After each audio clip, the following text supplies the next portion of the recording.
The movie begins in New York City. A young man named Eddie Barish is trying to retrieve his van from an auto shop since he owes the owner some money for the repairs. Eddie offers him his full rent money, but the owner still tells him that he is short. Eddie promises to get the rest of the money by next week, but the owner tells him to return when he has the full money. Eddie then gets a call from his daughter, Sarah, but he doesn't pick it up and continues to argue with the shop owner. Eddie tries to explain to the owner that the only way he can get him the rest of the money is with the van since he drives deliveries, but the owner has had enough and tells him not to return unless he has his money. Eddie then gets a call from his estranged wife, Amy. She yells at him for not picking up their daughter from school since Wednesday and Friday are his days to pick her up. She yells at him for never prioritizing their daughter and tells him it is the main reason they broke up in the first place. Eddie then sees a kid's bike there and tells one employee that he always wanted to teach his daughter how to ride a bike, but the man tells him to get out of his face if he doesn't have the money to buy it. Before he leaves the shop, Eddie sees an employee's wallet sitting on a table. He goes near the wallet and starts arguing with the owner again to create a diversion. One employee pushes him on the table, and Eddie uses this opportunity to steal the wallet without anyone noticing. Outside, Eddie searches the wallet, but he only finds a few dollars. He then goes to the streets and starts looking for things to steal, but doesn't find anything valuable. Eddie then starts to call his friends and asks for some money, but no one is willing to help him, and some of them even hang up when they hear his voice. Eddie then buys some lottery tickets to try his luck, but he doesn't get any. One man even gives him $1 after mistaking him for a homeless guy. Eddie then starts searching cars in quiet alleys, but most of them are locked. When trying to open one car, Eddie is startled by a dog inside, but Eddie quickly befriends the dog and even gives him some water to drink. Later, Eddie gets a call from Sarah. She is mad at him for not picking her up from school and had to wait for hours for Amy to pick her up. Eddie apologizes and promises to make it up to her. While talking, Eddie suddenly sees a luxurious SUV parked in a remote parking lot. He tells her he has to go to work, and Sarah tells him that she still loves him even when he sometimes acts like an asshole. Eddie tells her he loves her back and hangs up. Eddie starts to look around the car without drawing any attention. He tries the front door and is surprised to find it unlocked. He quickly gets in and closes the door. Eddie starts to search the car for anything valuable, but the only thing he finds is a pair of sunglasses. A man passes outside, and Eddie acts normally to avoid being detected. Eddie finally gives up and tries to leave, but the door won't open. He tries the other door, but it is locked too. Eddie tries to push open the door, but to no avail. He then leans to the back to try the back doors, but unfortunately, they are locked too. While trying the back doors, another pedestrian passes by the car, and Eddie hides to avoid getting caught. Eddie finally tries to break the back window, but he ends up hurting himself. He then tries to break it by kicking it, but the windows won't budge. Suddenly, the car's power turns on, and he gets a call from a contact named Answer Me, but Eddie ignores it and continues to look for a way out. Unbeknownst to him, he is being monitored by small hidden cameras in the car. Eddie finally finds a wrench and uses it to try to break the window, but the glass doesn't even get scratched. He continues to get a call, but Eddie doesn't pick it up. He uses the wrench to pull off the door's board. Eddie gets his hands inside and tries to unlock the car, but ends up cutting his arm. Eddie completely rips off the door's board, but finds an enclosed metal wall. He then tries to call for help, but doesn't get any service. Eddie finally had enough of the call and answered it.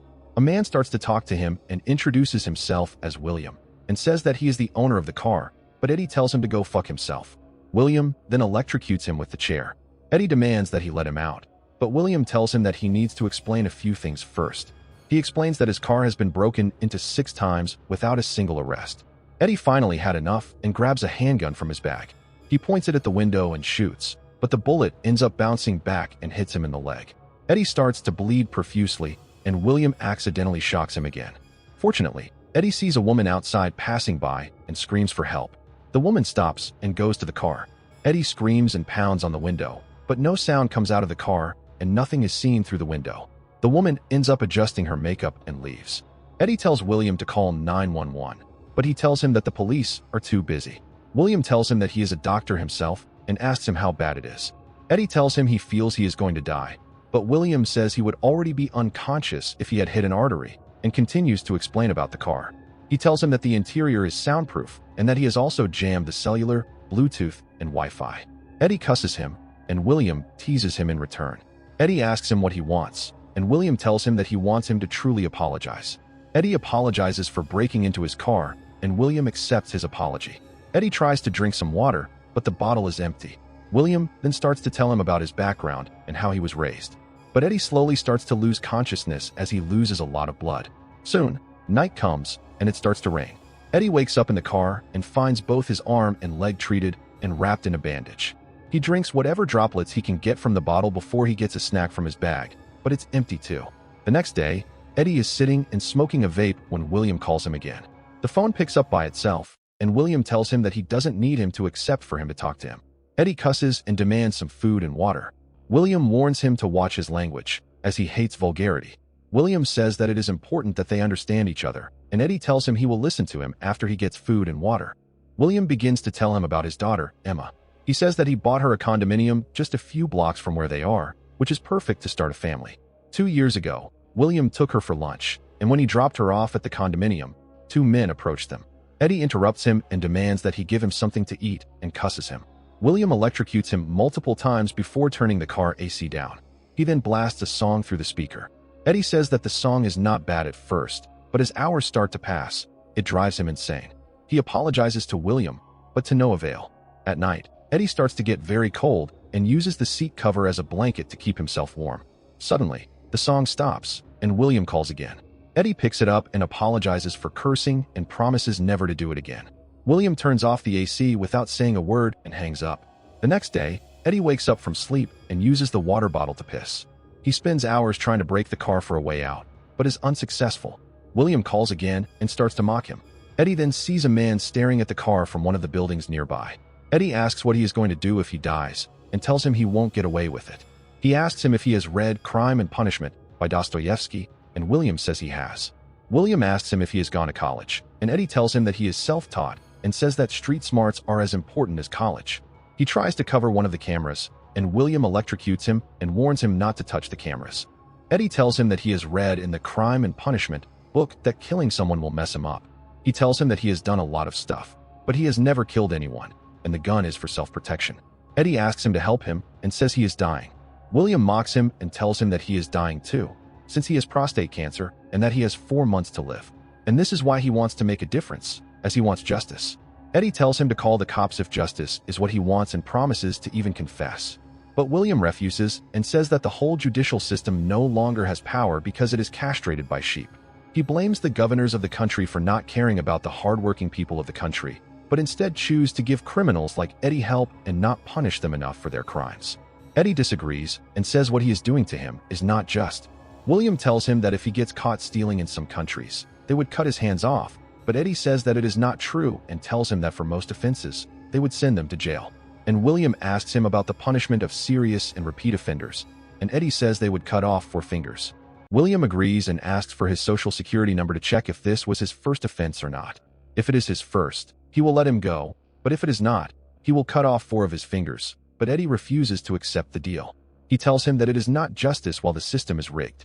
William asks him if the system made him break into his vehicle. Eddie backfires and tells him that the system is made for people like William, who have everything they want, so they can continue to abuse their power and wealth while keeping everybody down. He tells him that the system is filled with poor people who can't even afford to buy medicines, while the law is made by rich people for rich people. He tells him that he is the criminal and deserves to be robbed. But William says he didn't get his wealth from his family or for free, and that he started with nothing. But instead of feeling sorry for himself, he worked hard enough and made a good life. Eddie tells him that he can't have justice without morality and that he has none. William says that it is even written in the Bible that he shall not steal. He tells him to take it up to God if he has a problem with that, and hangs up. He then blasts the same song on him again. Hours pass, and nighttime comes. William turns up the AC this time, and Eddie takes off his clothes to cool himself. He starts to sweat profusely and even tries to drink his urine, but he couldn't bring himself to do it. William calls him again and asks for his social security number in return for water and to turn down the AC. Having no choice, Eddie gives up his name and social security number. William tells him that he had hidden the water bottle under the passenger seat when he was treating his wound. Eddie gets the water and finishes it in seconds.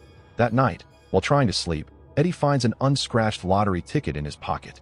He scratches it and can't help but laugh since he has won $500, and that was all he needed to get his van back. Eddie then sincerely apologizes to William for breaking into his car and acting out on his selfish interest and begs him for forgiveness. William laughs and says he doesn't feel bad for him one bit, but admires his apology and opens up the car's glove box and gives him a cookie as a reward. Eddie quickly takes it and starts to eat, and sees a switch through the glove box before William closes it. William is heard getting a call from someone. William tells him he has to go, and Eddie sees the man in the building leaving. Eddie puts his middle finger on the camera to see if William is watching, and he doesn't get electrocuted. He then uses this opportunity to pull off the glove box and takes a picture of the inside with his phone. He sees the main power line switch and tries to disable it. Eddie struggles to switch it off and ends up breaking his nail. He tries again, but William sees him and electrocutes him. The next day, Eddie continues to try to switch off the power with his foot as he mutters about the fast food he wants to eat. He goes to the back and gets his urine. Having no other option, Eddie drinks his urine and nearly throws up. While sitting in the car, Eddie sees a father outside teaching his daughter to ride a bike and feels a sense of regret. That night, Eddie continues to try to switch off the power line, but to no avail. Eddie repeatedly presses the car's ignition button, and the car suddenly starts. Eddie quickly gets into the driver's seat and starts to drive the car. Before he finishes celebrating, the car comes to a stop. William calls and tells him that it wouldn't be that easy, and takes over. He starts to drive it manually, and Eddie tries to stop it, but is unsuccessful. William then opens Emma's favorite music for him. He drives him around the city and shows him homeless people, addicts, and criminals, and explains that society is going backwards. He then takes him to a relatively safe neighborhood and shows him that the houses there have metal doors, windows, and security cameras. William tells him that these are good people who live in fear. William then drives and starts to speed up the car. Eddie tells him to slow down, but William continues to speed up. He drives recklessly until they reach a dark alley.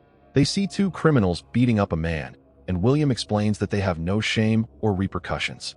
He turns on the car's headlights and honks at them. One of the criminals shows his gun, and William tells Eddie that these criminals know that the police don't care and feel safe. He suddenly speeds up and hits the man before crushing his head under the tire. The other criminal runs away as he fires at the car. He takes a turn and reaches a dead end, and William corners him. The man tries to jump the fence, but William hits him with the car.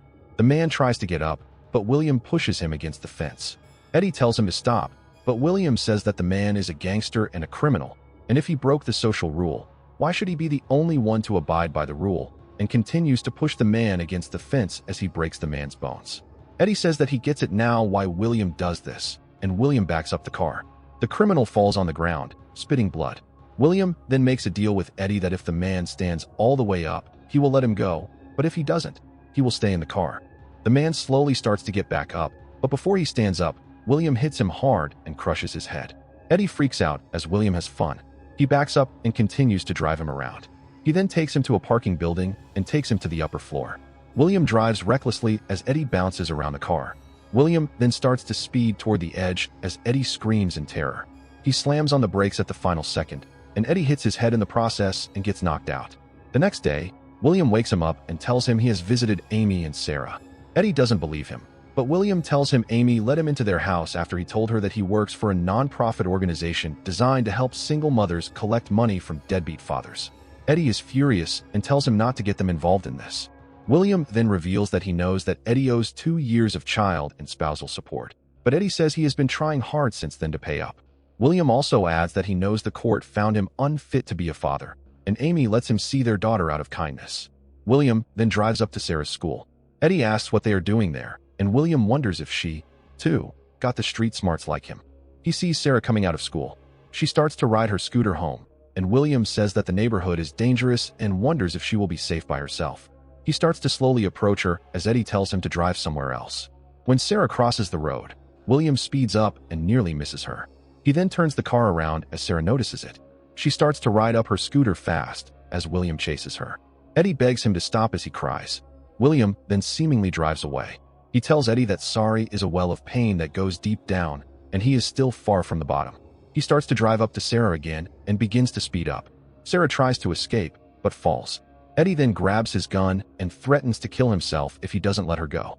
William continues to drive towards Sarah, and having no choice, Eddie pulls the trigger as William turns the car at the last second, missing her by a few inches. The gun didn't shoot, and William tells him that he had taken out the bullet when he tended to his wound. William continues to drive him around all day as he continues to explain the rigged system. Eddie finally had enough and tells him that he is done. He starts to rip off all the cameras. William starts to electrocute him to stop him, but Eddie bears through the pain and rips off all the cameras and breaks off the car's phone. Later, Eddie sees Sarah's picture on his phone.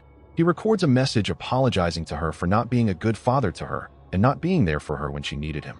He tells her that being her father was the only thing that mattered to him. He tells her that he has always loved her and was bad at showing it. William then drives him to an empty place where another car is parked. William gets out of the car and meets him in person. Eddie tries to attack him and scream for help, but William electrocutes him until he comes down. He sprays the car air freshener as he mocks him about smelling like shit. William then throws him a zip tie and orders him to tie his wrists to the bar. Eddie refuses, but William zaps him. Having no choice, Eddie ties himself. William then gets some tools in the back of the car, and Eddie realizes that he is going to kill him. William then gets in the driver's side as he asks him what he thinks about the design of his car. He takes Eddie's gun and loads it with bullets. William has also brought him a joint as a present, and he lets him take a hit. He then takes out gummy bears and starts to eat before he gives Eddie some. William then starts to drive the car out of the city as he plays classical music, which used to be Emma's favorite. Eddie asks him if this was the plan, to torture him, break him, and just kill him. But William tells him that there is no plan, as he just happened to break into the wrong vehicle. Eddie asks him to turn him into the police, but William says he doesn't care if he goes to prison or not, and he only wants to introduce him to a little taste of hell. Eddie then sees William wearing a bracelet and asks him if Emma gave it to him. William says she did and asks him if he has a problem with it. Eddie then begins to mock him by saying that he is wearing her bracelet and playing her favorite music. William slams on the brakes and makes Eddie smash his face on the dashboard. Eddie starts to bleed, but laughs and continues to mock him by saying that he has a chained man in his car, like they are going on a family trip, and even calls him daddy. William starts to get angry and slams the brakes once again. Eddie continues trying to switch off the car's power line with his foot without William noticing. He asks him how Emma died, and William explains that the thieves who robbed them at gunpoint the day he took her for lunch took everything they had before they shot Emma in the neck. William tells him that the last thing she said was, "Daddy," as she pointed to her neck before she died, and that he laughed because he remembered thinking how strange it was that his daughter was with him one moment and suddenly gone forever, all for only $1,500. Eddie asks him if that is why he is doing all this, and tells him that he is living in a death wish fantasy. Angered, William points the gun at his head, and Eddie dares him to shoot as he is tired of listening to him brag about everything. He tells him that all this pretend moral high ground is a lie. He tells William that he is no hero, but just a sad, lonely, angry old man, and that the world is passing him by. He says that the worst part of all of this is that he is doing it in the name of his daughter and tells him that Emma would be ashamed of him. William gets enraged and repeatedly slams on the brakes and makes Eddie smash his face. Eddie starts to laugh, and William asks him what is funny. He tells him that he has worked on it for a long time and has finally got it. He tells him street smarts and turns off the car's power line switch. The car completely shuts down and drives straight off a cliff. The collision makes William shoot the gun. The bullet bounces around the car multiple times before it returns and hits William in the back. The car rolls down the cliff before it crashes into the ground. Morning starts to come, and Eddie wakes up covered in blood. He sees that William is still unconscious and tries to free himself from the zip ties to beat him to the gun. William starts to gain consciousness as Eddie continues to try to free himself. William sees him and picks up the gun just as Eddie frees himself. He disarms him and uses all his rage to beat up William multiple times. He then picks up the gun, but before he can kill him, he gets a call from Sarah as the car's signal jammer is now broken. William tells him to answer it. Eddie picks up and talks to her. She tells him that she has been worried after hearing his voice message. Eddie tells her that he is fine now and promises to get her from school later. The car starts to catch fire, and Eddie asks William to unlock the door. William tells him that it was fun before he dies. Eddie then goes to the back and finds a hammer. He starts to smash the window as the fire spreads. Eddie finally manages to break the window and get out as the car gets engulfed in flames. Hurt, Eddie walks up the hill and sits by the road. He is found by a man passing by, who helps him. Eddie later goes to the auto shop to get his van using the lottery ticket. The owner tells him to wait for 40 minutes as the car is parked deep in the parking lot. But he can't wait that long since he has to pick up Sarah. He instead decides to sell off the van. Sarah waits for a while and gets disappointed. But before she leaves, Eddie arrives with a bike that he bought her from the auto shop. They embrace, and Eddie tells her that everything is going to be okay now.